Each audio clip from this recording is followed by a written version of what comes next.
है ना। नहीं आ जाइए चाहिए। और भाई अरुण कुमार क्या है? अब कलम बहुत अच्छा लगा था तो मिली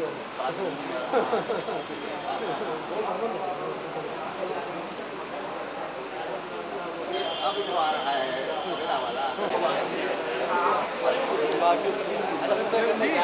और शाम को वाली बोलते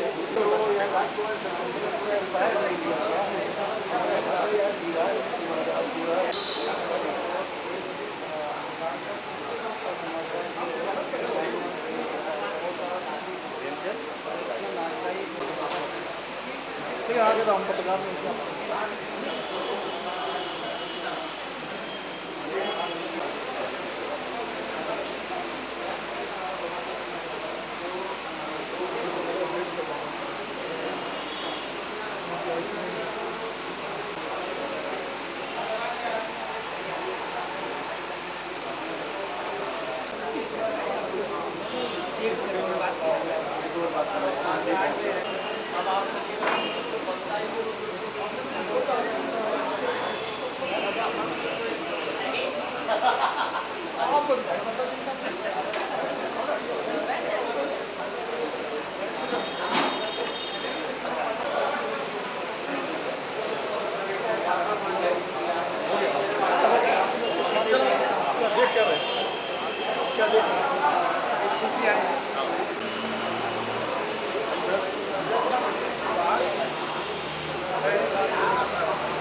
कहिए दूसरों पार्टी में आ गए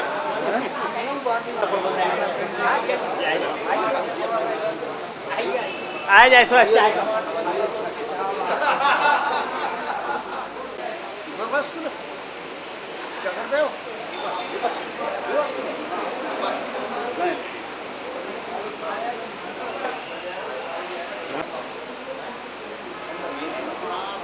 अब ये सब नहीं चलता है। अब नहीं चलता चाय चाय भी आ रही खाने का चाय पिला अब नहीं चलता।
विमल प्रसाद जी ने मंच पर आने से इनकार कर दिया कि हम लोग कह रहे थे कि आप आ जाइए, वो कह रहे हम वही ठीक हैं।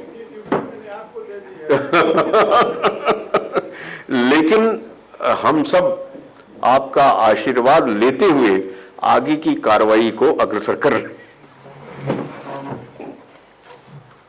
अंकुर मिश्र स्मृति पुरस्कार इस वर्ष व्योमेश शुक्ल को प्रदत्त किया जा रहा है।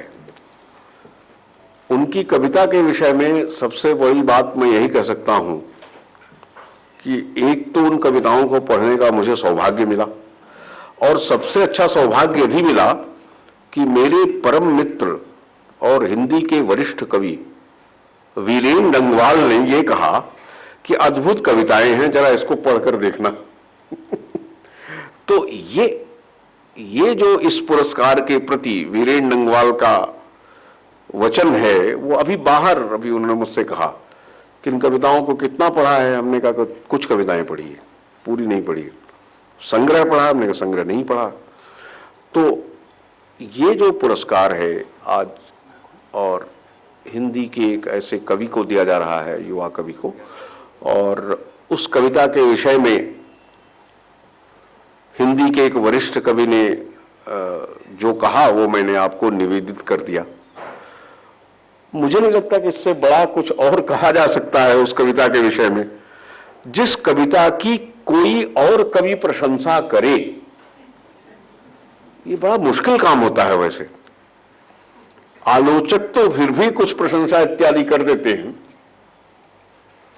लेकिन कवि कभी कविता की प्रशंसा करे, ये बहुत ही मुश्किल काम होता है। तो कम से कम आज के पुरस्कृत कवि की प्रशंसा हिंदी के एक वरिष्ठ कवि ने की, और जिन्होंने सिर्फ कविताएं लिखी ही नहीं है, कविताओं को सराहा भी और कविताओं को छापा भी है। ये बहुत सी साहित्यिक पत्रिकाओं के संपादक भी रहे हैं। मेरा ख्याल है संपादन आजकल भी कर रहे हैं, कहीं बरेली से। तो खैर ये नहीं, वो वही है वीरेन डंगवाल। नहीं अभी बुला रहे हैं। हाँ, अब उनको बुला रहा हूं ना, उनको तो बुलाना ही है। इसके पूर्व मुझे आग्रह करना है, आपने अच्छा किया बोल दिया कि मैं आग्रह करने वाला था विश्वनाथ त्रिपाठी जी से कि आज के इस समारोह की अध्यक्षता करने का अनुरोध स्वीकार करें। अब व्योमेश शुक्ल जी को यहां आमंत्रित करता हूं, कृपया। उससे पहले प्रशस्ति पत्र। अच्छा, हाँ, भाषा सिंह जी उस प्रशस्ति पत्र का वाचन करेंगी जो पुरस्कृत कवि को समर्पित किया जा रहा है। भाषा जी। स्मृति पुरस्कार 2008। व्योमेश शुक्ल की कविताएं अपनी सामाजिक, राजनीतिक प्रतिबद्धता, बौद्धिक मजबूती और प्रयोगशील शिल्प के कारण वर्तमान युवा कविता के परिदृश्य में उल्लेखनीय हैं। व्योमेश की काव्य संवेदना यथार्थ को जांचने परखने के बने बनाए या सरलीकृत रास्ते नहीं अपनाती, बल्कि उसे पूरी जटिलता में देखती है और एक संयत बौद्धिक आवेग और कहीं कहीं सिनेमाई दृश्यों की भाषा में व्यक्त करती है। इसलिए वे बहुत कम समय में अपनी एक अलग पहचान बना पाए हैं। व्योमेश शुक्ल का जन्म 25 जून 1980 को हुआ और वे इन दिनों बनारस में शोध कार्य कर रहे हैं। पिछले 2 वर्षों में उनकी करीब 30 कविताएं प्रकाशित हुई हैं। कविता के अलावा आलोचना, सांस्कृतिक पत्रकारिता और संगीत में भी उनकी गहरी रुचि है। निर्णायक समिति उनकी व्यापक संभावनाशील प्रतिभा को दृष्टि में रखते हुए सन 2008 अंकुर मिश्र स्मृति पुरस्कार युवा कवि व्योमेश शुक्ल को प्रदान करते हुए अत्यंत हर्ष का अनुभव करती है।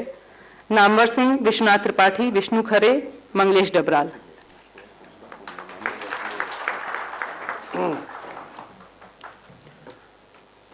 निवेदन करता हूं व्योमेश शुक्ल जी कृपया मंच पर आए और पुरस्कार और स्मृति चिन्ह प्रोफेसर नामवर सिंह आज असल में नामवर जी के का नाम ही विशेषण है, उसमें कोई विशेषण लगाने की आवश्यकता है नहीं, तो नामवर जी ही पुरस्कृत कर रहे हैं। इसलिए विवेश जी आप आइए, कृपया मंचस्थ होइए, आसन आपका है। आसन आपका है और आलोचना में शासन नामवर जी का है।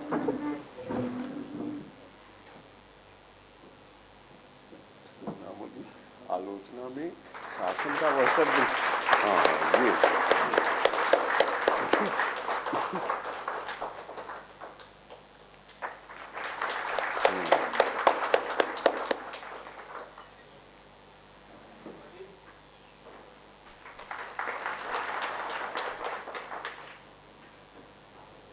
और कविता के लिए आमंत्रित करने के पूर्व मैं यही कहूंगा, कभी कभी वो नाम में जो शब्द होते हैं उनका आशय भी बड़ा उपयुक्त होता है।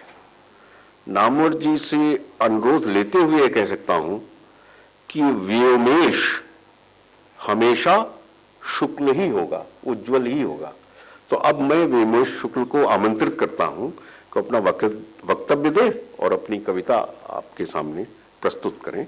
व्योमेश शुक्ल जी।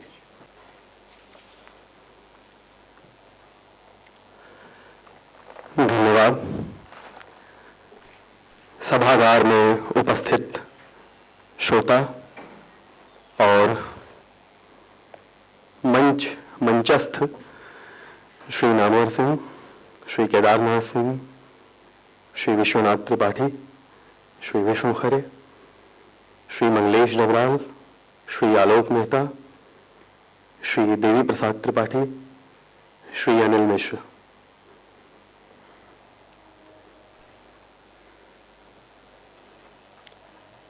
मैं जानता हूं कि ये मेरी जिंदगी का एक बेहद जरूरी मौका है जो थोड़े से आगामी समय में संपन्न होकर मेरी स्मृति में बार बार और आपकी स्मृति में कभी कभी कभी इसी शक्ल में कभी शक्ल बदलकर लौटा करेगा। लेकिन इस अवसर पर कुछ पुराने सवाल, कुछ आदिम संशय फिर से मेरे सामने हैं। मसलन मैं कौन हूं?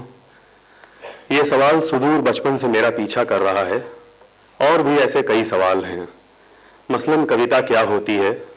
कोई कविता क्यों लिखता है? हम जिस समय और समाज में रह रहे हैं उसमें कविता लिखने का क्या मतलब है? या हमारी कविताएं कौन पढ़ता है? इन सवालों के जवाब बहुत पहले से अब तक ढूंढे और दिए जाते रहे हैं और अब के बाद भी दिए जाते रहेंगे। इसलिए कोई ज़रूरी नहीं कि ये सवाल अभी ही उठाए जाएं और इनके जवाब तुरंत ही मांगे जाएं।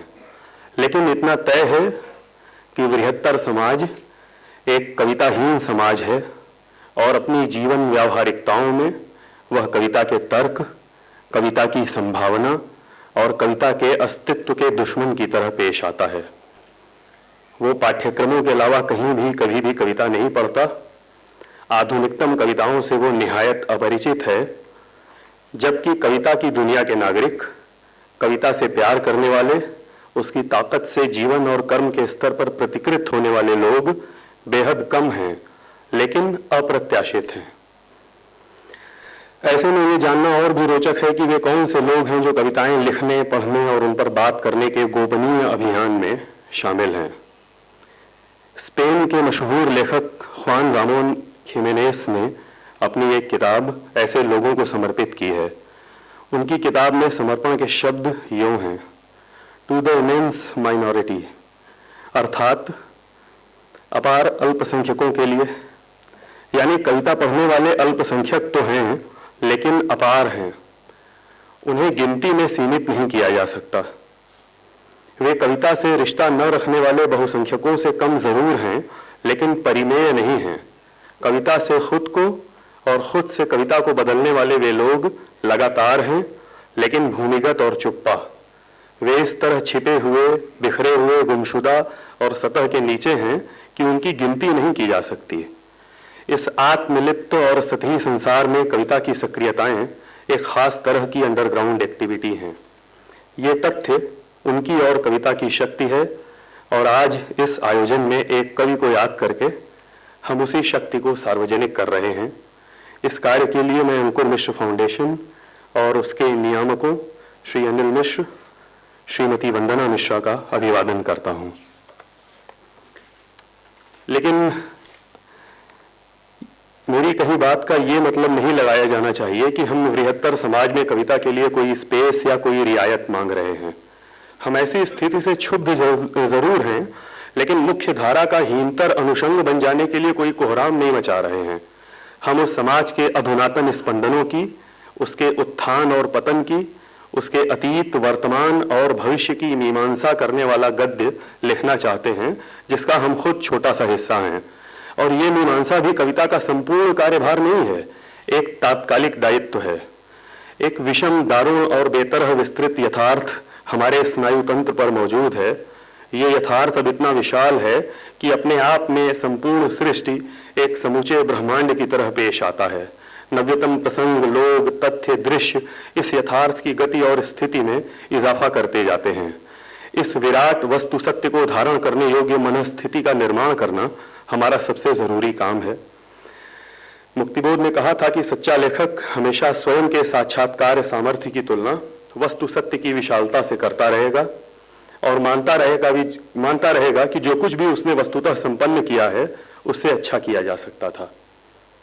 पूंजी और दूसरी बाजारू चीजों की चंचलताएं और व्याप्ति हमारे समय का अनिवार्य और बिहड़ चरित्र लक्षण है। पैसे और प्रसिद्धि का तंत्र कलाओं को हजम कर लेने पर आमादा है। तमाम कला रूप खुद को तबाह करते हुए मुनाफाखोरों के काम आ रहे हैं।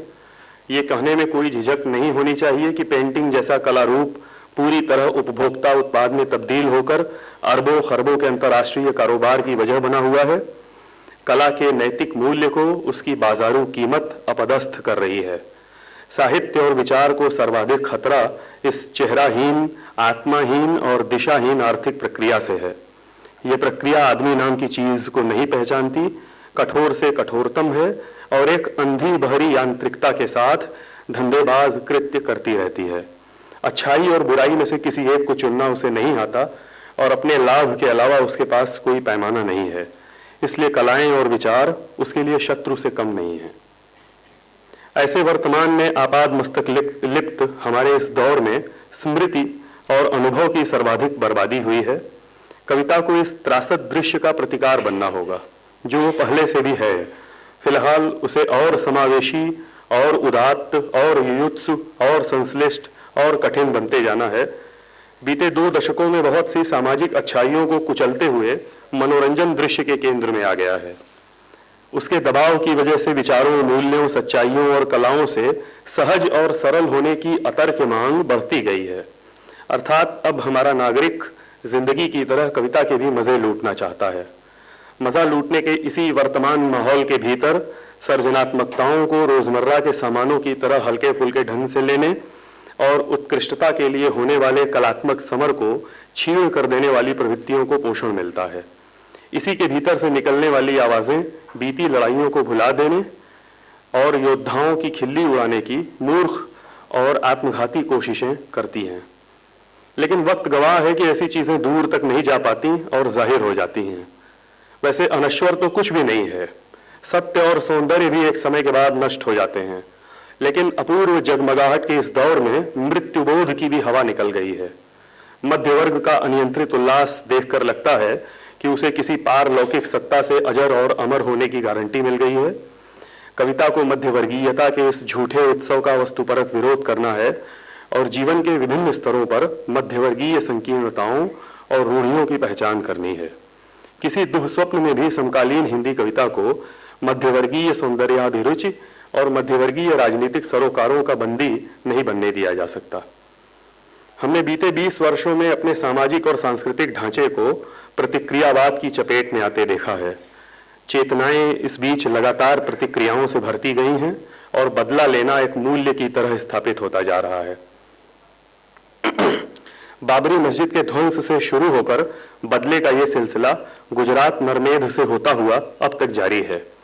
कविता प्रतिक्रिया की इस बर्बर पद्धति को बदल देना चाहती है और इस बदलाव की खातिर उसने खुद को बेहद अप्रत्याशित और सर्वोत्तम रूपों में अभिव्यक्त किया है। समकालीन कविता ने आजाद भारत के प्रमुख मुद्दों और प्रसंगों से जुड़ी उलझनों को अपने आत्मसंघर्ष की शक्ति से हल करने की कोशिश की है और उसका पक्ष निर्भ्रांत ढंग से जनपक्षधरता का प्रतिम कलात्मक उदाहरण है। कोई भी काव्येतर सत्ता कभी भी कविता के लिखे जाने के तरीकों और कविता से पैदा होने वाले असर का नियमन नहीं कर सकती। कोई भी किसी भी शर्त पर अपनी क्रिएटिविटी के बाहर पड़ने वाली संस्था या व्यक्ति के प्रत्यक्ष अप्रत्यक्ष दबाव में कविता नहीं लिख सकता। कविता के नाम पर कुछ और भले ही लिख ले। रघुवीर सहाय ने अरसा पहले कहा था कि सच्ची कविता लिखने वाले वहीं से निकलेंगे जहां कविता का मूल्यांकन करने वाला तंत्र नहीं होगा। ताकत की सर्वव्याप्त श्रेणियों और संरचनाओं की साहित्य संसार में खोज, इन संरचनाओं की निर्भीक आलोचना और उनसे हमेशा अलग और दूर रहने के दायित्व का निर्वाह हमारी अपरिहार्य जरूरत है। हमारे आज और हमारे भविष्य की कविता को उपलब्ध सामाजिक आस्वाद में एक बड़ा विचलन पैदा करना होगा। उसे काव्य रचना की पारंपरिक सहूलियतों और शैलियों को विखंडित करना होगा, उन्हें नया बनाना होगा। ये तथ्य अब किसी से छिपा नहीं है कि हम एक स्वीकृत और सुपाच्य किस्म की कविता से ग्रस्त हो रहे हैं और अद्वितीयताओं को स्वीकार या अस्वीकार करने की प्रणाली का हमारे बीच प्रायः अभाव है। बीते दिनों में जब भी साहित्यिक यथास्थिति का उल्लंघन करने वाली कोई बड़ी रचना सामने आई, हिंदी साहित्य संसार का बड़ा हिस्सा किसी अघोषित नियम का पालन करते हुए चुप हो गया या नाराज होकर झूठे आरोप लगाने लगा। इस बिंदु पर यह क्यों न मान लिया जाए कि देवी प्रसाद मिश्र और योगेंद्र आहूजा जैसे कलाकारों के सर्जनात्मक हस्तक्षेपों की सैद्धांतिकी तैयार करने की इंटेलेक्चुअल सामर्थ्य हमारे भीतर नहीं है। लेकिन ऐसी स्थिति से भयभीत होकर रचनाशीलता सरलीकरणों की शरण में नहीं चली जाएगी, बल्कि वो अपनी जिदों पर और आग्रह के साथ अड़ी रहेगी। यहां आकर मैं अंकुर की स्मृति को प्रणाम करता हूं। मैं कई बिंदुओं पर खुद को उनके जैसा पाता हूं। मेरा जन्म 1980 में हुआ है, अंकुर से 17 दिन पहले। अंकुर एक दक्ष रंगकर्मी थे। मैंने भी बार बार नाटकों में हिस्सा लिया है। अंकुर की एक कविता है सुर्ख। इस कविता में वे कहते हैं, बच्चों की खिलखिल हंसी सुर्ख, वर्षा की टिप टिप बूंदें सुर्ख, चांदनी का चांद सुर्ख, और सुर्ख ही होगी ये मदहोश हवा, क्योंकि सुर्ख ही है रंग हमारे गर्म खून का। अंतिम पंक्ति में अंकुर जिस हमारे गर्म खून के सुर्ख होने की बात कह रहे हैं, उसमें मेरा खून भी शामिल है। फर्क सिर्फ यही है कि मैं हूं और अंकुर मुझ में और मुझ सरीखे अपने समकालीनों में हैं।